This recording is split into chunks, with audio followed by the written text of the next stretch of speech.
Hello friends, welcome back to Anjana thoughts and logs. మరి రీసెంట్గా అయితే అండి మనము బ్యాక్ నెక్ డిజైన్ బార్డర్తో చూసాం కదండి. సో మరి అదే బార్డర్తో మనము స్లీవ్స్ డిజైన్ కూడా చూద్దామండి.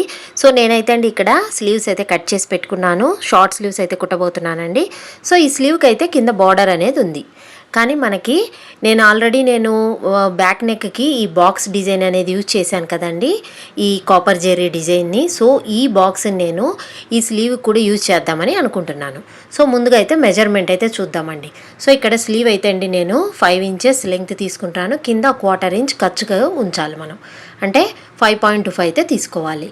ఇక ఆమ్ హోల్ అయితే అండి 7.5, ఇక ప్లస్ 2 ఇంచెస్ అనేది మార్జిన్ అనేది తీసుకోవాలండి. అది ఎక్స్ట్రా క్లాత్ అనేది యాడ్ చేసి కుడతాను నేను.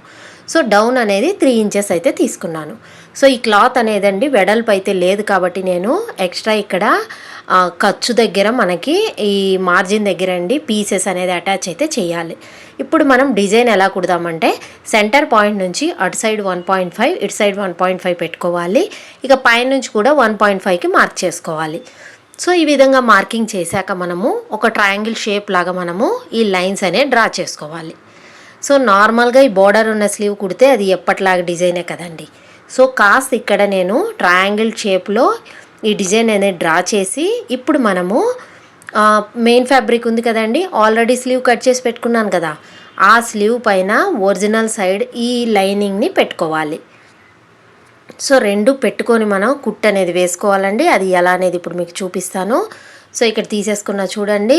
సో ఇప్పుడు మనము ఒరిజినల్ సైడ్ ఈ విధంగా పైన పెట్టేసుకొని ఎగ్జాక్ట్గా పిన్నప్ అయితే చేసుకోవాలి. సో చేసుకున్నాక ఇప్పుడు ఆ షేప్ అనేది డ్రా చేసాం కదండి, ఆ షేప్ దగ్గర మనము ఇప్పుడు ఆ సైడ్ నుంచి స్ట్రైట్గా స్టిచ్ అనేది వేసుకొని మళ్ళీ వీ షేప్లో వేసుకొని మళ్ళీ స్ట్రైట్గా వేసుకోవాలి. అర్థమైంది కదండి. ఎలా అయితే మార్కింగ్ చేశానో అదే విధంగా స్టిచ్ అనేది వేసుకోవాలి. ఇక స్టిచ్ వేసాక ఒకసారి చూపిస్తా చూడండి.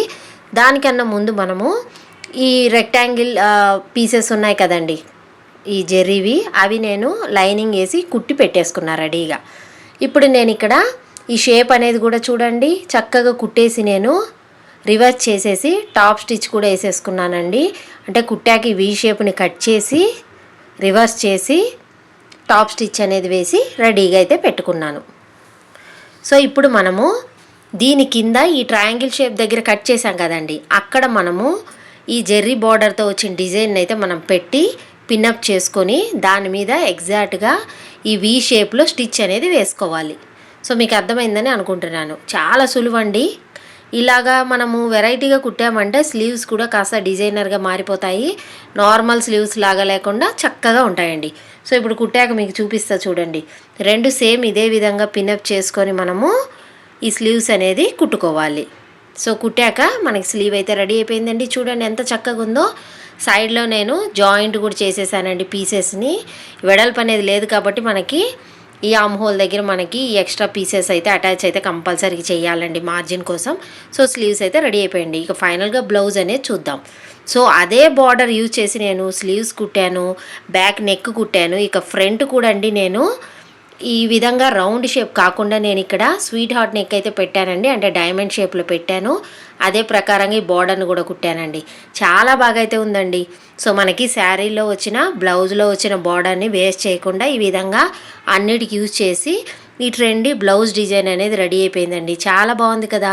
మీకు కూడా ఇటువంటి బార్డర్స్ వచ్చినప్పుడు ఈ ఐడియాని మీరు కూడా యూజ్ చేసుకోండి. మరి మీకు కానీ ఈ డిజైన్ నచ్చినట్లయితే తప్పకుండా ఈ వీడియోని లైక్ చేసి షేర్ చేసి మరి మా ఛానల్ని సబ్స్క్రైబ్ కూడా చేసుకోండి. మరిన్ని కొత్త కొత్త అప్డేట్స్ కోసం పక్కనే ఉన్న బెల్ ఐకాన్లో ఆల్ అనేది క్లిక్ చేయండి. Thank you friends, thanks for watching.